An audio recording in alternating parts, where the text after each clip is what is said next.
Welcome to another episode of Nothing Good After Midnight. I'm your host, Desiree, and let's see what fun we can get up to tonight. So I'm going to start putting these in front of episodes that are potentially sensitive topics, and today is one of them. So listen with the warning that this may be a triggering episode, and this may be one you want to skip, but I think that it's one that is worth listening to. So bear with me today. I'm on a different headset and mic than I normally do, so we'll see how well this comes out, and if it's scratchy, I won't use this headset again. If it comes out clearer than normal, then we'll continue with this. So, let's dive into today's episode. If you read the title, it says, When Burnout Becomes Too Dangerous. And I thought I would expand on that because, burnout is a real issue that we need to deal with. So, as I was saying, burnout is a real issue we need to deal with. And I suffer from chronically burning myself out, and I know anyone who knows me will be like, well, yeah, you're a mom, like, burnout kind of comes with the territory, which is true, but in my case, I have been burning myself out since long before I had children. I don't remember a time in my life that I was not at some point burning myself out. So you may ask, okay, well, what prompted that to be an episode if this is something that you do frequently? Well, here's the thing that not a lot of people realize is that I have a tendency to burn myself out to even more dangerous levels than burnout would typically be. What I mean by that is I will burn myself out to the point that I don't feel like there's any end in sight. I don't feel like there's any way to reset my burnout to get enough rest. And then I get to the point to where the suicidal thoughts gain footing. Now, I have always had suicidal thoughts. It's something that I typically can deal with. It's really hard to express this without getting overly emotional. And if I know if I get overly emotional, I won't get what I point out. So there may be a lot more pauses in this episode than normal. But back to what I was saying is I've always had suicidal thoughts for as long as I can remember. And most of the time I can back them down, push through them. Few times in my life, we're not going to talk about how many, but there's been a few times in my life that I could not back them down, and then it turned into an attempt. And obviously, if I'm still here talking to you, the attempts did not work, but I am getting back to that point where my burnout is getting high enough that I can't fight the thoughts. And so I want to touch on that, and I would love to hear people's comments. I mean, please message me your thoughts on this, but I'd like to hear people's comments on how they handle when the burnout gets to the point to where there's no end in sight. For me, it's gotten to the point now where the things that I enjoy to try to give me a bit of relief from the burnout aren't even appealing anymore. And that's how I know it's getting to a dangerous level. And what I mean by that is good, bad, or indifferent. Typically when I get to the level of burnout like this, it's because I don't feel I have any body autonomy. I don't feel like I'm able to do anything for me. I'm always doing something for everybody else. And this has been a pattern my entire life. I let people put their shit on me that they should be handling. I let them put it on me. and I take it, and I bear everybody's weight, and I bear the weight of all the things so that nobody else has to struggle, well, then it gets to a point to where that's all I'm doing is carrying other people's shit, whether it's emotional shit, physical shit that I have to do for them, responsibilities that they should be handling that I'm stepping up to the plate and doing. This has been a lifelong thing for me. And because I do that, it becomes a state of I have no identity outside of the things I do for people. And for years, I just dealt with that. I just thought that's the way things were supposed to be. But through therapy, and that really did not go well. Therapy did not work well for me because the therapists around here were not the best. So I started doing research because I'm really good at hyper-focusing. So I did research and I talked to other people and, got their experiences and did a lot of reading and learned that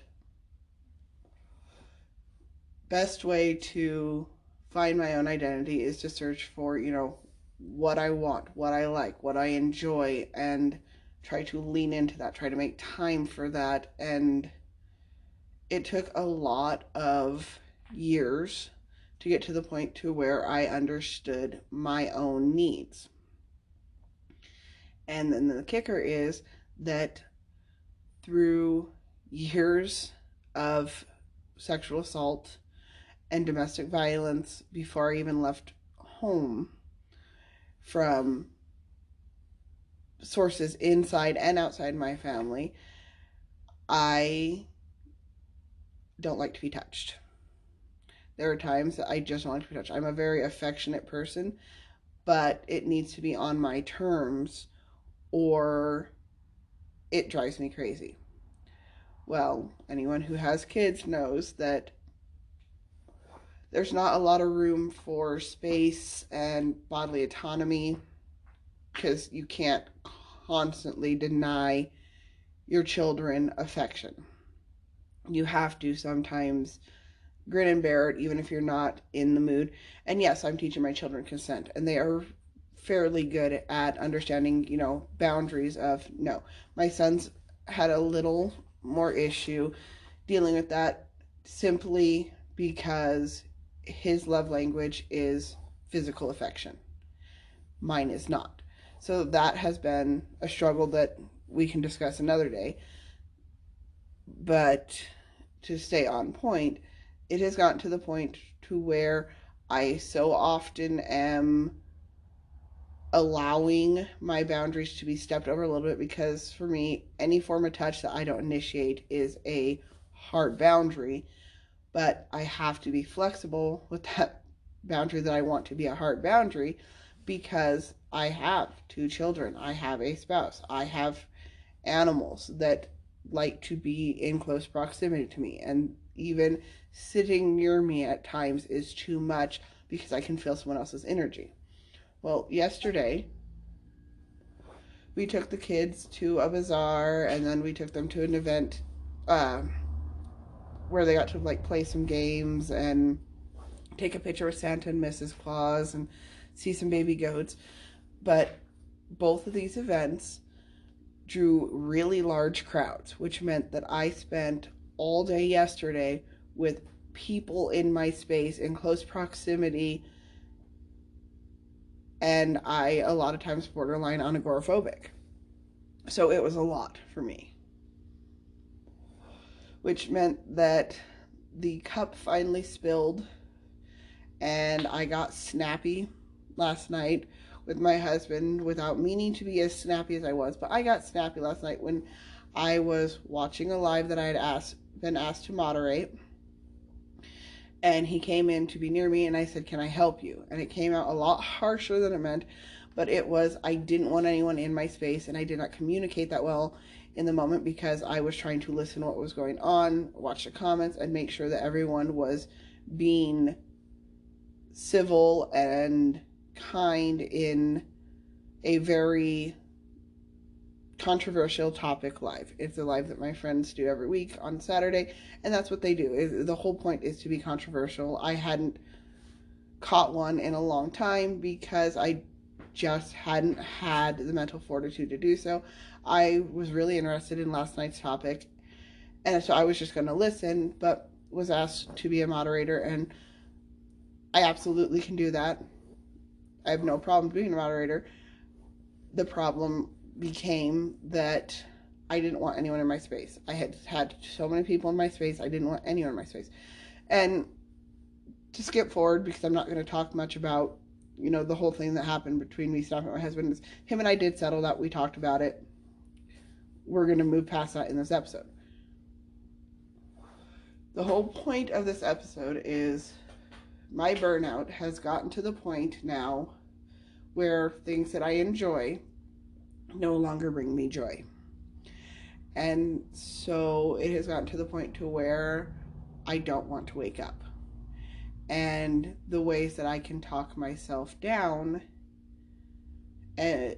are starting to fail. That little voice, my suicide voice, my suicide demon, because that's what I call all of my mental health issues. In my mind, I visually see them as demons that need to be put in cages. Well, this one, I can't get back in his cage. He has footing. He has points, and he brings up these points, and he's starting to make more sense. And yes, I'm going to keep fighting against him because I know that there's people that rely on me.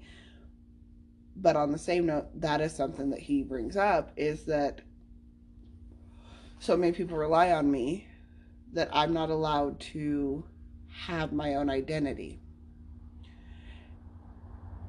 And that's dangerous. And so I wanted to make this episode so that those who do get themselves to that level of burnout understand that they're not alone. I don't have advice on how to fight it because honestly, I'm in the throes of trying to figure out how to fight him myself. But I also know that the whole point of this podcast was to talk about the things like this so that people can hear that they're not alone and maybe give myself a place to vent and come back to and see what I have overcome. Do I know that my body's not going to give out? No. Do I know that I'm going to beat this fight against him? No. But I'm going to try. Because I need to. Because I know the impact. And I know that everything he says is right.